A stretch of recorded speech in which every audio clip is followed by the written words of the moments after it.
पढ़ेंगे that is oscillation, ठीक है, दैट इज ऑसिलेशन, राइट। अब देखो बहुत सिंपल है ऑसिलेशन में, बहुत ही सिंपल है। देखो क्या होता है, कोई भी टू एंड फ्रो मोशन, कोई भी टू एंड फ्रो मोशन को आप क्या बोलते हो, ऑसिलेशन। Do you understand? कोई भी टू एंड फ्रो मोशन को आप बोलते हो oscillation. Do you understand, right? तो इसका मतलब क्या है, जैसे एक पेंडुलम है, तो ये पेंडुलम इधर जा रहा है, फिर यहां से घूम के वापस इधर आ रहा है। मान लो मैंने इसे धक्का मार दिया, तो ये ऐसे ऐसे जाएगा कि नहीं जाएगा?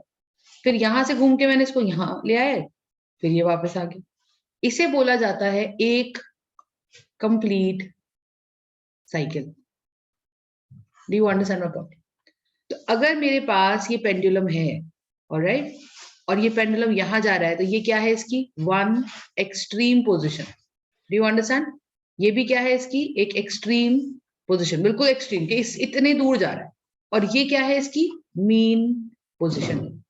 बात समझ में आ रही है? तो जब ये लेफ्ट एंड राइट करेगा, मतलब बैक एंड फोर्थ करेगा, बैक एंड फोर्थ करेगा, या टू एंड फ्रो मोशन करेगा, मतलब लेफ्ट राइट करेगा, आगे पीछे करेगा, आगे पीछे करेगा, उसे बोला जाता है एक complete oscillation. I hope you are understanding, ठीक है? तो हम यहाँ पे किन के बारे में पढ़ने वाले हैं? हम यहाँ पे पढ़ने वाले हैं सिंपल हार्मोनिक मोशन के बारे में, ठीक है, कि एसएचएम वेव्स के बारे में, कि एसएचएम ऑसिलेशन जो होती हैं उनके बारे में हम यहाँ पर पढ़ने वाले हैं। मेरी बात समझ में आ रही है तो बताइए, कोई दिक्कत है इसके अंदर, राइट? अब देखो, अब देखिएगा, अब एक होता है पीरियोडिक मोशन, एक होता है पीरियोडिक मोशन, ठीक है, और एक होता है ऑसिलेटरी मोशन। ना इसमें डिफरेंस क्या होता है, लिखो, there is a difference between oscillatory motion and there is a difference between periodic motion. Okay, there is a difference between oscillatory motion and there is a difference between periodic motion. Now what do you mean by that? Understand? देखिए होता ये है कि हमारे पास अब जैसे ये pendulum का केस आप ले लो, ध्यान समझना, पेंडुलम का केस आप ले लो, ठीक है? तो ये जो पेंडुलम का केस है, इस पेंडुलम के केस में हम एक आइडियल पेंडुलम ले रहे हैं। आइडियल पेंडुलम मतलब जिसको धक्का मार दिया तो वो बार बार यहीं यहीं यहीं यहीं तक जा रहा है। नहीं तो आप बताओ, क्या एक पेंडुलम थकता नहीं है? क्या पेंडुलम हमेशा ऐसी करता रहेगा? पहले पेंडुलम आप देखिएगा, पहले स्टेप में पेंडुलम यहां तक जा रहा है, यहां तक जा रहा है, उसके बाद पेंडुलम यहां तक जाएगा, उसके बाद पेंडुलम सिर्फ यहां तक जाएगा, उसके बाद पेंडुलम यहां तक जाएगा और पेंडुलम फिर रुक जाएगा। तो I hope you are understanding कि ये पेंडुलम अगर नॉन आइडियल मान ले, एक नॉन आइडियल पेंडुलम मान ले, तो ये नॉन आइडियल पेंडुलम जो है वो अपनी जो ये दूरी है इसको चेंज करता रहेगा, कभी बहुत दूर तक जा रहा है, फिर थोड़ा पास तक आ रहा है, एंड सो। लेकिन अगर आइडियली हम मान के चले, हम आइडियली ये मान के चले कि कोई एयर नहीं है। अब ऐसा क्यों होता है कि इसकी दूरी पहले ज्यादा तक जा रहा था, अब वो कम तक जा रहा है, अब वो और कम तक जा रहा है, अब वो और कम तक जा रहा है? ऐसा क्यों हो रहा है? ऐसा क्यों हो रहा है? ऐसा इसलिए हो रहा है क्योंकि एयर है। तो जैसे आप चलते हो, बाइक चलाते हो, कुछ चलाते हो, तो आपको हवा रोकती है ना। तो ऐसे ही जब ये चलता है, ये पेंडुलम चलता है, तो ये भी हवा को काट के निकल रहा है, तो वो हवा इसको रोकती है। इसी चक्कर में इसको एक फ्रिक्शन फील होता है, और देयरफॉर ये बार बार ऐसे ऐसे दूर जा रहा है, फिर कभी अगली बारी में थोड़ा पास आ रहा है, फिर उसका जो है ये दूरी और कम हो रही है, फिर एक टाइम पे रुक ही जा रहा है। लेकिन अगर हम इसको वैक्यूम ले लें, ऑलराइट, वैक्यूम, बिल्कुल वैक्यूम, और उस वैक्यूम में हम इसको धक्का मारे, तो ये पेंडुलम ऐसे ऐसे ऐसे ऐसे ऐसे ऐसे ऐसे ऐसे करता रहेगा। And this is what you call as an ideal pendulum. तो 100% वैक्यूम बनाना मुश्किल है, पर आप 100% वैक्यूम बना अगर पाए, तो आप एक आइडियल पेंडुलम भी बना सकते हो। इसमें कोई बहुत बड़ी बात है। I hope you are understanding. कहीं कोई दिक्कत है इसके अंदर? पक्का, राइट? तो आप ये चीज देखिएगा कि ये जो मेरा पेंडुलम बना है, ये एक ऑसिलेटरी मोशन है। और ऑसिलेटरी मोशन में हम क्या करते हैं, हम ना टाइम पीरियड नोट करते हैं हमारे पेंडुलम का। कैसे टाइम पीरियड नोट करते हैं? हमने एक स्टॉप वॉच ऑन कर ली, और स्टॉप वॉच ऑन कर ली, उसका टाइम 0000 टाइम, समझ रहे हो? अब मैंने उसको स्टॉप वॉच को ऑन करा और इस पेंडुलम को धक्का दे दिया, तो ये 1 2 ऐसे करके कर दिए। तो मैंने इसको मान लीजिए 100 ऑसिलेशंस मैंने होने दी, और 100 ऑसिलेशंस होने पे मुझे पता चला कि भाई 100 सेकेंड्स हो गए। तो क्या मैं बोल दूंगी कि 100 ऑसिलेशंस इसने पूरी कर ली 100 सेकेंड्स में? तो एक ऑसिलेशन कितनी देर में पूरी करेगा? 1 सेकेंड में। I hope you are understanding. ठीक है, मेरी बात समझ में आ रही है सबको? तो अगर ये 100 ऑसिलेशंस पूरी करेगा 100 सेकेंड्स में, तो एक ऑसिलेशन पूरी करेगा 1 सेकंड में, तो क्या ये 1 सेकंड, क्या ये 1 सेकंड पूरी एक ऑसिलेशन का टाइम पीरियड हो गया? इधर आ जाओ या नीचे आ जाओ, पीछे देखो मेरे तरफ, कोई छोटी वाली चेयर है वहां पे? बड़ी वाली है, छोटी चेयर है तो छोटी, मैं छोटी बोला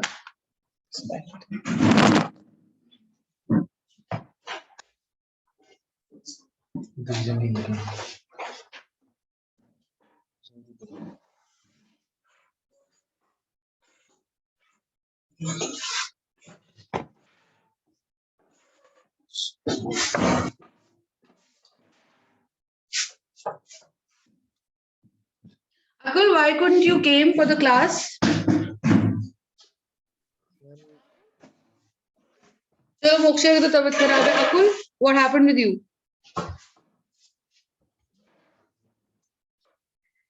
हाँ जी अकुल,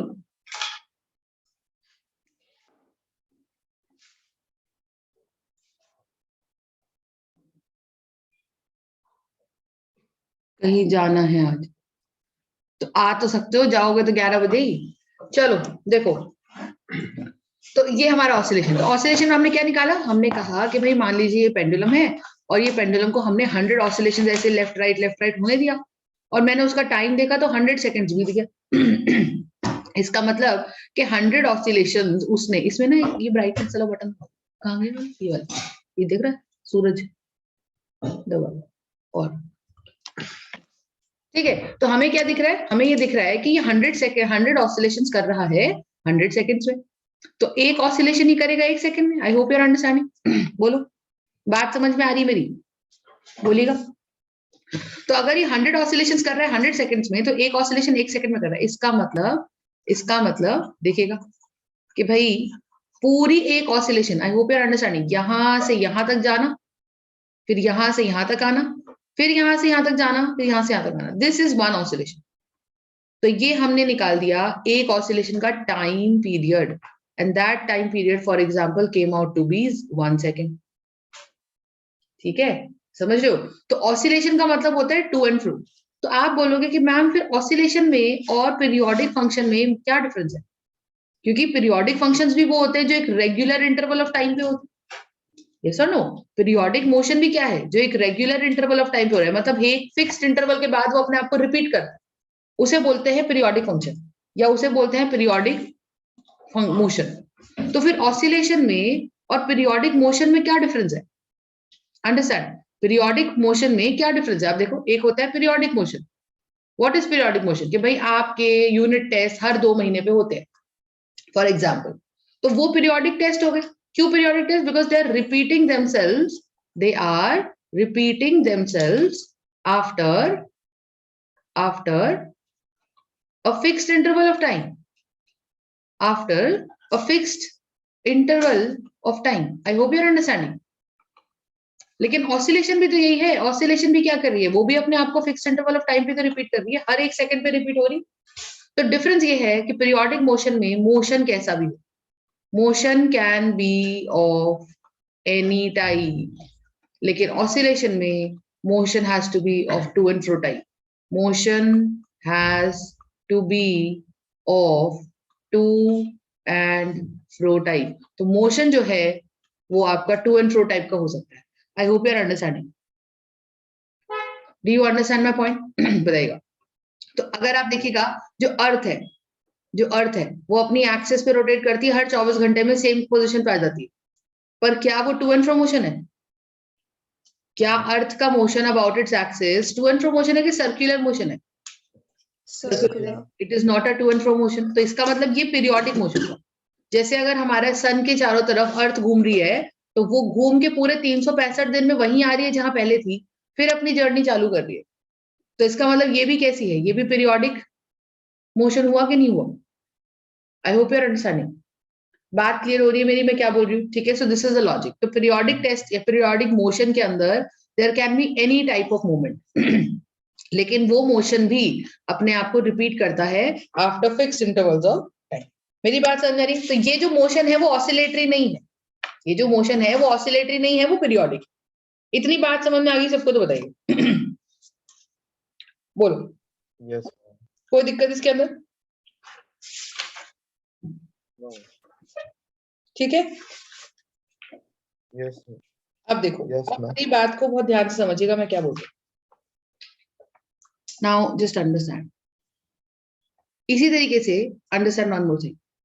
मान लो मेरे पास एक स्प्रिंग है, ठीक है, और उस स्प्रिंग पे मैंने डब्बा लटका दिया। ये जो मैं समझाने जा रही हूँ ना बेटा, ये असली खेल है, इसको ध्यान से समझिएगा। मोक्षिका, आई होप तेरे को समझ में आ रहा है बेटा। अब मैंने क्या करा, Yes, ma'am. इस डब्बे को नीचे से धक्का मार दिया सब, तो ये स्प्रिंग पे लगा हुआ है। बोलो, तो जब ये स्प्रिंग पे लगा हुआ है तो क्या फील करोगे आप? ये ऐसे ऐसे ऐसे ऐसे ऐसे ऐसे कर रहा है, यस और नो? तो मैंने जितनी तेज से धक्का मारा तो ये क्या होगा कि कभी तो मैम ये स्प्रिंग कंप्रेस हो जाएगा और ये डब्बा आपका यहाँ पहुंच जाएगा, और कभी जब ये नीचे आएगा तो ये स्प्रिंग एक्सपैंड हो जाएगा और ये डब्बा अपनी पोजीशन से नीचे पहुंच जाएगा। मतलब मीन पोजीशन इसकी ये थी, उस मीन पोजीशन से ये कभी ऊपर पहुंच गया और कभी नीचे आ गया। तो ये डब्बा कैसे कर रहा है, ऊपर फिर मीन पोजीशन फिर नीचे फिर मीन पोजीशन। तो ये भी तो एक टू एंड फ्रो मोशन है, इजंट इट? तो अगर ये भी एक टू एंड फ्रो मोशन है तो क्या इसको भी एक ऑसिलेटरी मोशन कहा जा सकता है? बिल्कुल कहा जा सकता है। तो अब ये देखो कि हम यहां से निकालने वाले हैं एक ऑसिलेटरी मोशन की, एसएचएम की हम एक इक्वेशन निकालने वाले। मेरी बात समझ रहे हो? तो I am dealing about with the oscillation वाला पार्ट, और इसके अंदर एक स्टैंडर्ड डेरिवेशन है, उसी पे न्यूमेरिकल्स आता, और कुछ आता नहीं है, लेकिन जो मैं कराऊंगी बस उतना ही आ रहा है, ठीक है? तो ध्यान समझने में क्या बोल। तो आप ऐसे समझो, एक टॉयलेट रोल ले लिया मैंने, ओहो हो, ठीक है, और वो टॉयलेट रोल खोल के बेटा मैंने ऐसे पीछे इसके पट्टी से लगा दी। समझ रहे हो?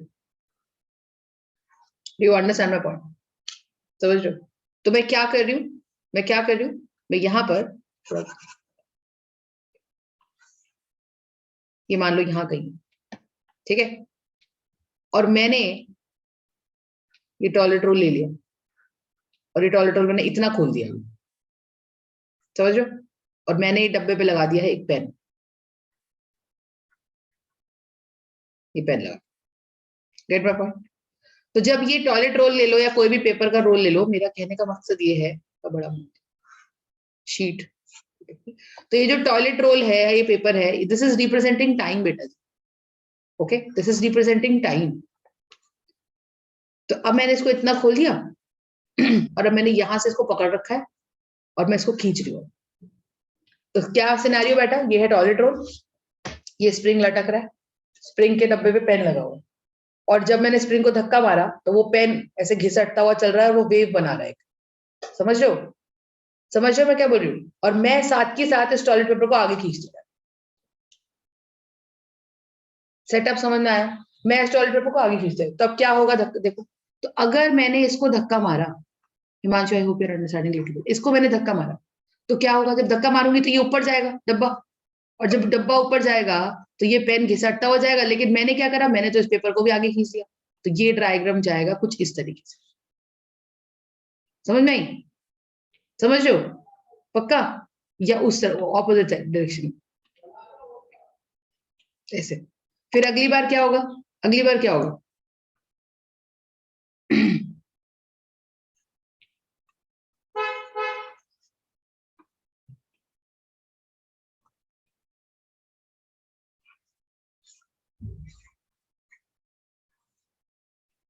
ऐसे। तो अब मैं क्या कर रही हूँ, इसको दूर कर रही हूँ। जब इसको दूर करूंगी तो क्या होगा, आप मुझे बताओ, कि एक पहली बार जब धक्का मारा तो एक घिसटता वो ऊपर जा रहा है, अब ये यहां से, ये तो है नहीं कि यहाँ अटक जाएगा, नीचे भी आएगा, जब ये नीचे आएगा तो फिर ये अगली बार ऐसे आएगा, और मैं इसको और आगे खींच चुकी हूँ तब। I hope you are understanding? फिर अगली बार ये अपनी मेन पोजीशन से नीचे आएगा तो फिर ये नीचे की तरफ घसीटेगा, और मैं आगे खींच चुकी हूँ ऐसे, तो ये इस तरह की वेव्स बनाएगा कि नहीं बनाएगा? तो इसका मतलब ये हो गया, इसका मतलब ये हो गया कि मैं एक ऑसिलेटरी मोशन को एक वेव के पैटर्न में रिप्रेजेंट कर सकती हूँ। तो आप मुझे बताओ, ये वाले पॉइंट्स, ये वाले पॉइंट्स, ये वाले पॉइंट्स, ये वाले पॉइंट्स, ये वाले पॉइंट्स कब आए? जब वो डब्बा अपनी मेन पोजीशन पे आ गया, और जब वो डब्बा अपनी मिनिमम जितना दबा सकता था स्प्रिंग को ऊपर की तरफ वो दबा दिया, और जितना नीचे खींच सकता था वो खींच लिया, तो ये वाले पॉइंट्स है। यानी कि ये वाले जो टॉप मोस्ट पॉइंट है ये और ये मुझे कब मिल रहे हैं? एक्सट्रीम पोजिशंस में। Are you understanding? और ये और ये मुझे कब मिल रहे हैं? मीन पोजिशंस में। मेरी बात समझ में आई कि नहीं? और ये किसका ग्राफ है बेटा? ये मैथ्स की फॉर्म में अगर देखो तो ये साइन थीटा का ग्राफ है, ये साइन एक्स का ग्राफ। तो ये जो शक्ल बनी है ना वेव की, ये जो शक्ल बनी है वेव की, ये साइन एक्स का ग्राफ होता है। समझो? ऐसा ये ग्राफ कॉस एक्स का भी होता है। तो हम कहेंगे कि अरे भाई इसने तो साइन एक्स का कर्व बना दिया। Are you understanding my point? तो बताइएगा। ठीक है, बात समझ आई? तो क्या मैं बोल सकती हूँ कि ये ऑब्जेक्ट अपना टू एंड फ्रो मोशन जब कर रहा है और उसको एक टाइम के साथ देखा जाए कि टाइम अगर बीतता जा रहा है तो टाइम के साथ साथ वो ऐसा ग्राफ प्लॉट करेगा। तो ये जो टॉयलेट पेपर है, दिस इज रिप्रेजेंटिंग टाइम बेटा, कि टॉयलेट पेपर आगे बढ़ता जाएगा तो ये ग्राफ आपका, ये तो अप डाउन अपनी जगह पे कर रहा है, लेकिन इसका ग्राफ जब बनेगा तो उसका ग्राफ ऐसे टू एंड फ्रो मोशन बनेगा और ये बनता जाएगा जितना आप पेपर को खींचते जाओ। मेरी बात समझ में आ गई?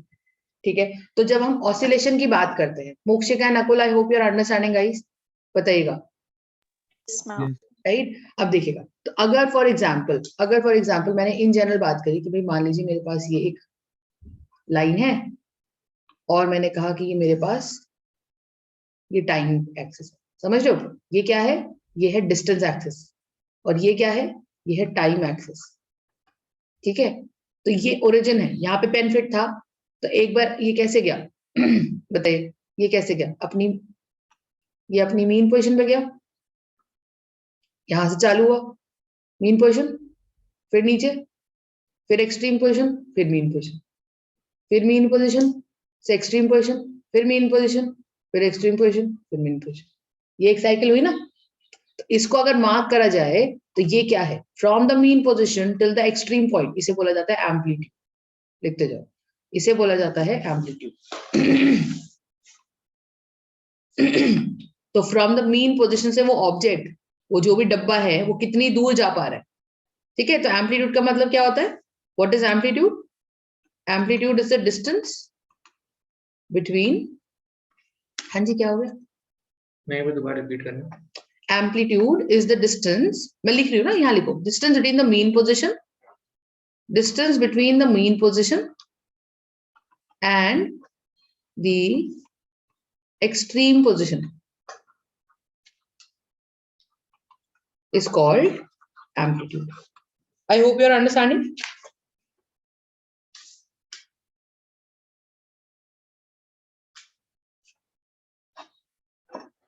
ठीक है,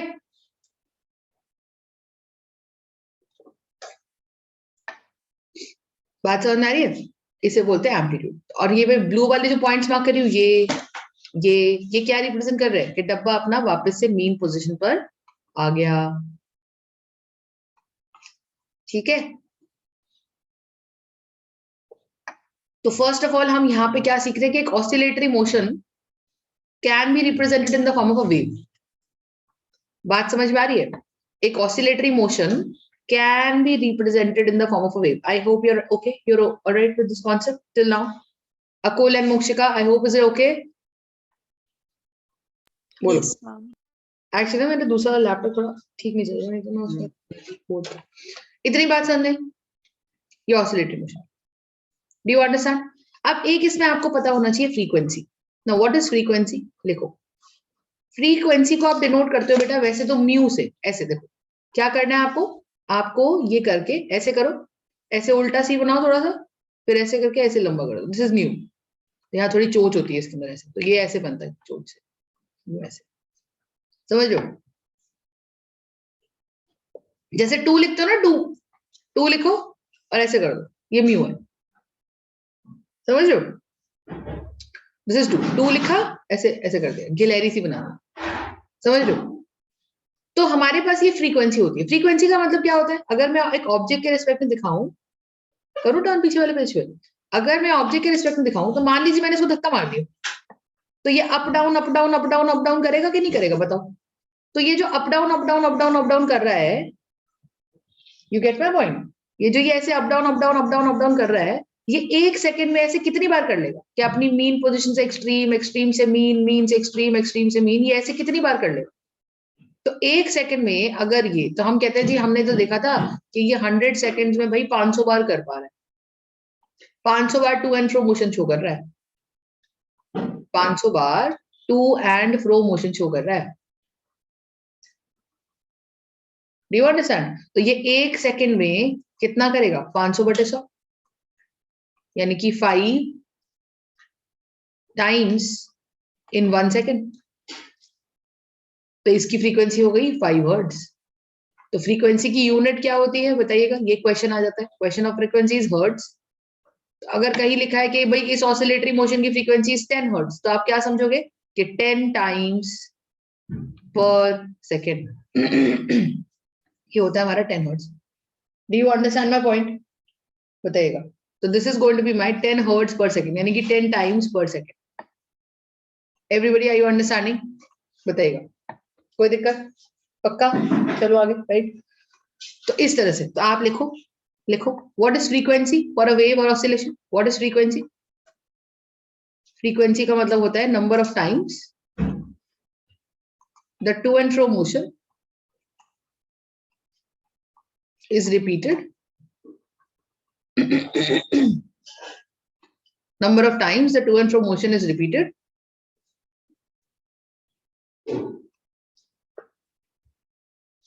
in 1 second. Its unit is hertz. ठीक है? अब फ्रीक्वेंसी का रिलेशनशिप देखिएगा टाइम के साथ कैसे होता है। अब आप देखिए, मान लीजिए मैंने बोला कि भाई टी सेकेंड्स, मान लीजिए मैंने बोला कि फॉर एग्जांपल 4 सेकेंड्स में, मान लो मैंने ऐसे बोला, मैंने कहा ये एक बार ऊपर जाता है डब्बा, फिर वहां से नीचे आता है, फिर यहां से नीचे जाता है, फिर ऊपर आता है, ऐसे करता है ना। एक बार डब्बा ऊपर गया, यहाँ पहुंचा, फिर वहां से फिर नीचे आया, फिर यहीं पहुंच गया, फिर यहाँ से नीचे गया, फिर यहाँ से फिर ऊपर आ गया। तो इसे बोला जाता है इसकी वन कंप्लीट साइकिल, जिसको आप एक वेव की फॉर्म में रिप्रेजेंट करते हो कि यहाँ से पार्टिकल उठ के ऊपर गया, फिर नीचे आया, फिर नीचे गया, फिर यहाँ, यही तो हुआ। तो दिस वन कंप्लीट साइकिल को होने में मान लीजिए लग गया 0.001 सेकेंड, मान लीजिए इतनी तेजी से ऑसिलेशन हो रही तो ये कैपिटल टी हो गया। कैपिटल टी मतलब time taken to complete one full cycle. Do you understand? तो इसको लिख लीजिए, कैपिटल टी क्या है? What is capital T? It is the time taken to complete one full oscillation. That is going to be my time period. I hope you are understanding, everybody.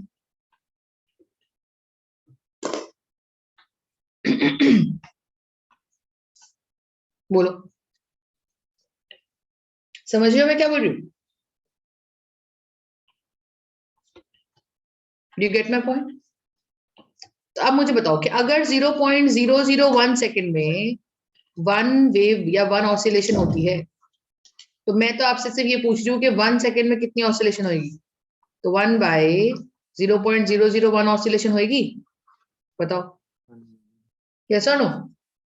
भाई अगर 0.1 second, 0.001 second में, तो ऐसे कितनी बार मैं oscillation करूँ कि 1 second बन जाए? 1000 बार करूँ ना। तो इसका मतलब क्या हो गया कि ये 1000 बार ऑसिलेशन करेगा, 1000 वेव्स बनाएगा इन 1 सेकेंड। तो क्या मैं बोल दूं कि इसकी फ्रीक्वेंसी 100 हर्ट्ज है? क्या मैं बोल दूं कि इसकी फ्रीक्वेंसी 100 हर्ट्ज है? I hope you are understanding. तो इसका मतलब यहां से क्या बोला जा सकता है कि अगर टी सेकेंड्स में वो वन वेव कंप्लीट करता है, तो 1 सेकेंड में वो कितनी वेव्स कंप्लीट करेगा? 1/t वेव्स कंप्लीट करेगा in 1 second. Yuvraj, I hope you are understanding. तो इसका मतलब हमारे पास ये क्या हो गया? हमारे पास ये हो गया 1/t वेव्स पर सेकेंड, तो 1/t हर्ट्ज फ्रीक्वेंसी हो गई। तो फ्रीक्वेंसी का यूनिट हो गया 1/। ठीक है, समझ पा रहे हो मैं क्या बोल रही हूँ? Yes, ma'am. तो आप कैसे भी लिख लो, frequency is equal to 1/t या टाइम इज इक्वल टू 1/फ्रीक्वेंसी, फॉर्मूला वही। ये ऊपर चला जाएगा तो ये नीचे आ जाएगा, it doesn't matter. Right Krish? Right Yuvraj? बोल बेटा, पक्का समझ में आ रही बात? So this is the concept. Yuvraj, basic maths में तो कोई दिक्कत नहीं है ना? अंडरस्टैंडिंग वाली वैसे ठीक है ना सब? है ना? कोई ऐसा टॉपिक है जो तुम्हारा छूट रहा है, या जो तुमको लगता है कि मैम मैथ्स में या किसी चीज के लिखने में मुझे दिक्कत आ? साइंस, फिजिक्स में, डिफरेंशिएशन में? याद नहीं आ रही। Is it clear everybody? बताइएगा, कोई दिक्कत इसके अंदर तो बोलो। यहाँ तक क्लियर है, राइट? तो हमने एक ऑसिलेटरी मोशन को किससे कंपेयर कर लिया? एक वेवी मोशन से, एक वेव से कंपेयर। ठीक है, इतनी बात क्लियर है, राइट? आगे चलिए। अब फॉर एग्जाम्पल जस्ट सी, अब हमारे पास इसमें क्या आता है, तो इसमें हमने ये सब पढ़ लिया। देखो, अब हम यहाँ पे कंपेयर करेंगे एक ऑसिलेशन को सर्कुलेटरी मोशन से, circular motion. Now this is a very very different and important topic, क्योंकि अगर तुमको ये समझ में आ गया, ठीक है, तो ये पूरा चैप्टर तुमने कर लिया, मतलब मोर्चा मार लिया, फिर कुछ है नहीं। लेकिन अगर तुमने ये नहीं किया ना, तो there is a lot of problem, क्योंकि आप फिर ये चैप्टर आगे प्रोसीड नहीं कर पाओ। तो इसको ध्यान से समझिएगा, कोई डाउट है तो पूछिएगा। ऑसिलेशन को हमने वेव से कंपेयर किया, इतनी बात समझ में। क्या एग्जाम्पल लिया था हमने? एक स्प्रिंग लिया था और उस स्प्रिंग से हमने डब्बे को लटका दिया था और उस डब्बे को धक्का मार दिया, तो वो डब्बे ने ऐसे ऐसे ऐसे ऐसे ऐसे ऐसे ऐसे करना शुरू करा, और जब वो हम डब्बे पेपर खींचते गए आगे, तो वो वेव्स बनती गई ऐसे ऐसे, और वो वेव्स हमें क्या दिखा रही है? पीरियोडिक या ऑसिलेटरी मोशन। ठीक बात है, ठीक बात है। अब यहाँ पे हमें क्या देखना है? देखो, तो हमने कहा कि भाई देखो ऐसा है, वही सेटअप बिठा लेते हैं अपना दोबारा से। ये हमारा वही डब्बा है, ठीक है। What you are comparing? We are comparing it with, देखो, तो ये आपका स्प्रिंग है,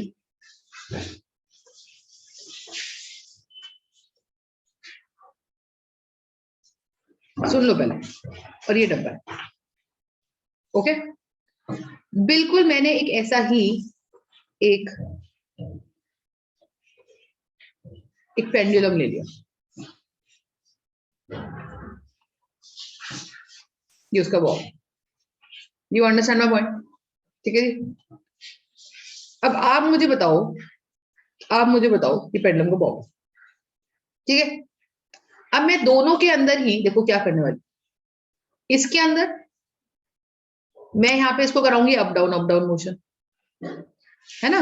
मैं इसके अंदर क्या कराऊंगी? Up down motion. और इसके अंदर मैं क्या कराऊंगी? Circular motion. और साथ साथ कराऊंगी, अब देखो मैंने इसको धक्का मार दिया, ठीक है, मैंने इसको धक्का मार दिया, और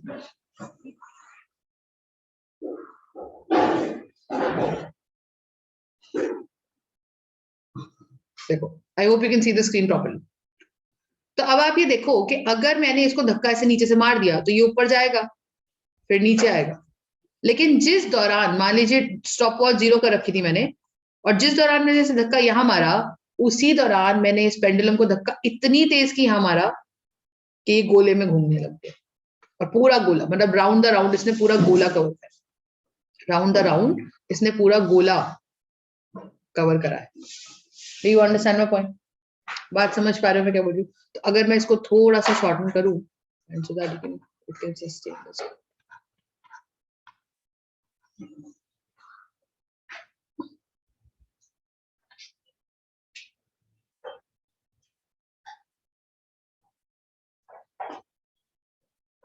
देखो, तो मैंने इसको जिस टाइम पे ऊपर की तरफ धक्का मारा, तो ये अप डाउन करेगा, उतने ही टाइम पे मैंने इसको ऐसे धक्का मारा, तो ये गोले में जाए। तो अब साथ साथ देखिएगा, मैंने धक्का मारा, ध्यान सुनना, मेरे साथ साथ रहो। जब मैंने इसको पुश किया नीचे से ऊपर, तो ये कंप्रेस होते होते होते यहां तक गया, कैसे? फॉर एग्जाम्पल, ये कंप्रेस होते होते यहां तक गया, और इसको जब इधर की तरफ धक्का मारा, तो ये तो कंप्रेस होते होते यहां तक गया ऊपर, और इसको जब धक्का मारा तो ये ऐसे जाते थे यहां तक। यस और नो? बताओ। फिर क्या हो रहा है कि जब ये नीचे आ रहा है, समझ रहे हो, जब ये नीचे आ रहा है, तो इसको आप इस तरह से समझिएगा, इसको आप इस तरह से समझिएगा कि ऑन द वे, देखो कैसे, जब इसको मैंने धक्का मारा तो एक रस्सी साथ साथ चल रही है, मतलब इनकी शैडो साथ साथ चल रही है। आप ये समझो कि ये और ये इसकी शैडो है, ये बॉब जो है वो इस बॉक्स की शैडो है। तो ये बॉक्स अगर यहां पहुंचा, तो ये आपका इतनी देर में यहां उड़ गया, ये बॉब यहां पहुंच गया, समझ रहे हो? ये थोड़ा और ऊपर गया, तो ये आपका बॉब यहां, समझ रहे हो? और मैं इसको थोड़ा सा, इसको सिर्फ इस वाले पार्ट को मैं थोड़ा सा बढ़ा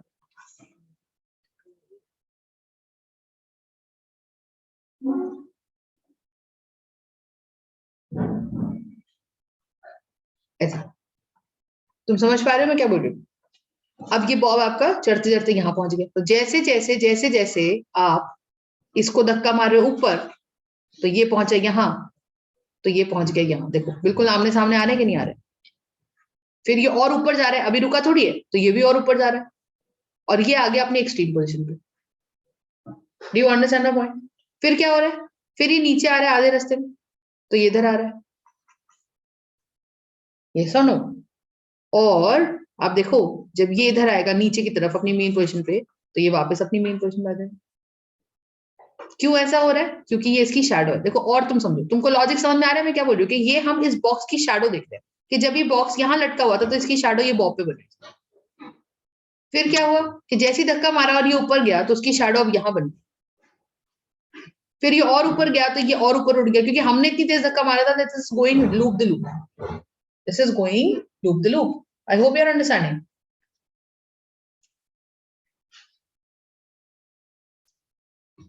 ठीक है जी। So my point of saying is कि आप एक ऑसिलेटरी मोशन को एक सर्कुलर मोशन से कंपेयर कर सकते हो। और एक एग्जांपल देखो, फॉर एग्जांपल तुम ये स्प्रिंग वाला केस यहां ना लो। आप कहते हो कि जी मैम मान लीजिए कोई बॉब है और वो सर्कुलर मोशन कर रहा है, ये बॉब है छोटा सा और वो सर्कुलर मोशन कर रहा है, तो मैं कहती हूँ कि भाई मान लो इसकी शैडो यहां बनी है, ये रही इसकी शैडो, तो ये बॉब की मीन पोजिशन है, तो इसको मान लेती हूँ x इक्वल्स टू 0। यस और नो?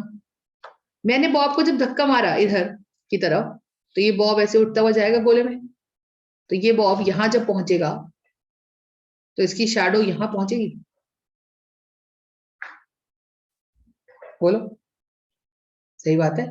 जब ये बॉब यहां पहुंचेगा तो इसकी शैडो यहां पहुंचेगी कि नहीं पहुंचेगी? बताओ। फिर ये बॉब उल्टा जाएगा, तो जब ये बॉब उल्टा ऐसे गोले में घूम रहा है तो इसकी शैडो वापस यहां आ जाएगी। देखो फिर इसकी शैडो वापस यहां आ जाएगी।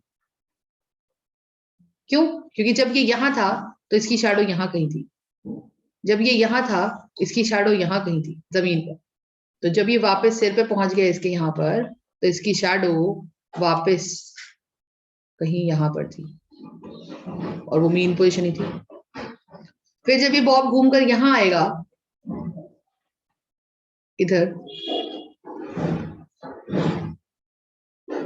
तो इसकी शैडो यहां है, और फिर जब ये बॉब यहां आएगा, यहाँ आएगा यहाँ, तो बीच में भी कहीं होगा तो उसकी शैडो यहाँ है, यहाँ है तो यहाँ है, यहाँ शैडो है तो यहाँ है। फाइनली जब वापस एक राउंड लगा के ये आ गया और वापस अपनी मेन पोजीशन पे आ गई, इसकी शैडो फिर यहाँ भी। I hope you are understanding. तो कहने का मतलब क्या है? Understand one thing. कहने का मतलब ये है कि अगर अगर हम इस बॉब को कंसिडर करते हैं तो शैडो की अगर आप नेचर देखो, तो ये बॉब अगर यहां से यहां जा रहा है तो इसकी shadow at max can be formed here. ये लास्ट दूरी है और पहले इसकी शैडो यहां थी। कौन से पोजीशन पे? ब्लू वाली पोजीशन पे इसकी शैडो थी इनिशियल। तो ये जो ब्लू वाली पोजीशन पे शैडो थी ये हो गई x equal to 0, mean position. Are you understanding my point? उसके बाद ये बॉब आपका उड़ते उड़ते उड़ते उड़ते उड़ते उड़ते यहां चला गया, तो ये उसकी पोजीशन है। Do you understand my point? बताइएगा। बात क्लियर हो रही है? उसके बाद ये जो बॉब है वो यहां जाएगा, तो उसकी शैडो वापस से कहां आ जाएगी? ये वाली पोजीशन पे आ जाएगी, नीली वाली पोजीशन पे। बात समझ रहे हो? और यही यही अगर चीज समझ में आ रही है बेटा, तो only then you will be able to write. फिर ये आ गया तो इसकी शैडो फिर से ये एक्सट्रीम पोजीशन पे आ जाएगी व्हिच इज हियर, और उसके बाद जब वो फुल सर्कल काट लेगा तो ये आ जाएगा। तो अब आप देखो, अगर ये आपका सर्कुलर मोशन चलता रहा चलता रहा चलता रहा चलता रहा चलता रहा, तो क्या ये शैडो कैसे मूव करेगी? पहले मीन पोजीशन पे थी, फिर यहाँ, फिर यहाँ यहाँ यहाँ यहाँ, फिर यहाँ, फिर यहाँ, फिर यहाँ। तो क्या ये शैडो भी ऑसिलेटरी मोशन शो कर रही है? Are you understanding? और क्योंकि ऑसिलेटरी मोशन शो कर रही है, तो अब हम इस ऑसिलेटरी मोशन को एक सर्कुलर मोशन से भी देख सकते हैं। मेरी बात समझ में आ गई तो बताइए, इज दैट क्लियर? तो आप मुझे एक बात बताओ कि मैम अगर इस सर्कुलर मोशन का रेडियस r है, तो क्या वही दूरी मेरे मेन पोजीशन से एक्सट्रीम पोजीशन की भी r ही तो है? यस और नो? तो अगर मैंने एक वर्ड डिफाइन करा था एम्पलीट्यूड, क्या होता है एम्पलीट्यूड? कि मैम ये ग्राफ में तो आपने ऐसे बोल दिया था मैम ये हाइट को एम्पलीट्यूड कहते हैं, मतलब ये मीन पोजीशन होती थी और ये एक्सट्रीम पोजीशन होती थी, तो मीन पोजीशन और एक्सट्रीम पोजीशन के बीच की दूरी को ही तो एम्पलीट्यूड कहा जाता था। I hope you are understanding. तो मीन पोजीशन और एक्सट्रीम पोजीशन की दूरी को ही अगर आप एम्पलीट्यूड कहते हो तो ये आर है कि नहीं? Are you understanding? तो यहाँ पे जो radius of the circular motion है वो रिप्रेजेंट करेगा amplitude. Do you get my point? बताइएगा, बात समझ में आ गई? अब मेरी बात को बहुत ध्यान से समझिए, ये आर है, समझे बात? पक्का? बोलूं आगे? ठीक है, अब ये आर है, ये भी आर है, ये भी आर है ना? लेकिन मैंने कहा कि भाई जरूरी थोड़ी है कि एवरी टाइम कि हम बिल्कुल एक्सट्रीम पोजीशन देखें। भाई अभी तक आपने मैम सिर्फ क्या क्या देखा? आपने सिर्फ ये देखा कि चार, ये दो एक्सट्रीम पोजीशन देख लिया आपने, ये एक्सट्रीम पोजीशन देख लिया आपने, यस और नो? एक एक्सट्रीम ये देख ली। व्हाट इफ कि अगर हमारा सर्कल, व्हाट इफ कि अगर हमारा ये गोला यहां तक ही गया हो सके,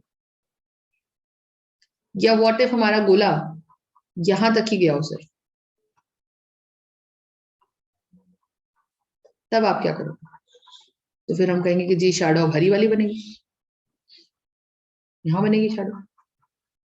तो फिर अब मैं आपसे पूछना चाहती हूँ कि अब बताओ कि ये शैडो आपकी मीन पोजीशन से कितनी दूरी पे बनेगी? तो वो है एक्स। तो एक्स क्या है? कोई भी पोजीशन, कोई भी पोजीशन पे जो शैडो बन रही है। आर क्या है? जो एक्सट्रीम पॉइंट्स पे शैडो बन रही है वो सिर्फ दो ही है, लाल वाली। बीच में तो ग्रीन और भी तमाम शैडोज बन सकती हैं, क्योंकि वो सर्कल कभी यहाँ हो सकता है तो शैडो यहाँ है, वो सर्कल यहाँ हो सकता है तो शैडो यहाँ है, वो सर्कल यहाँ हो सकता है तो शैडो यहाँ है, वो सर्कल यहाँ हो सकता है तो शैडो यहाँ है। I hope you are understanding. तो अब मैंने कहा कि अगर हमारा ये सर्कल थीटा डिग्री चल लिया, तो थीटा डिग्री चलने पे वो ए से बी पे पहुंच गया, तो उसकी शैडो भी ए डैश से बी डैश पे पहुंच गई, कह सकते हैं। तो अब उसकी शैडो की दूरी मीन पोजीशन से एक्स है, जो कि पहले मीन पोजीशन से ए डैश पे थी, यानी कि आर पे थी, एम्पलीट्यूड पे। इतनी बात समझ में आई? इतनी बात समझ में आई? तो मैं आपसे ये कहती हूँ कि मुझे आप ये बताओ कि x क्या है। Let's take the help of this triangle, just understand. क्या मैं ये दूरी निकाल दूंगी?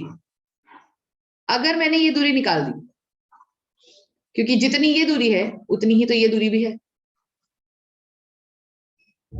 और ये दूरी क्या है कि मेरी जो नई शैडो है उसकी दूरी मीन पोजीशन से। तो in short I am supposed to find this x।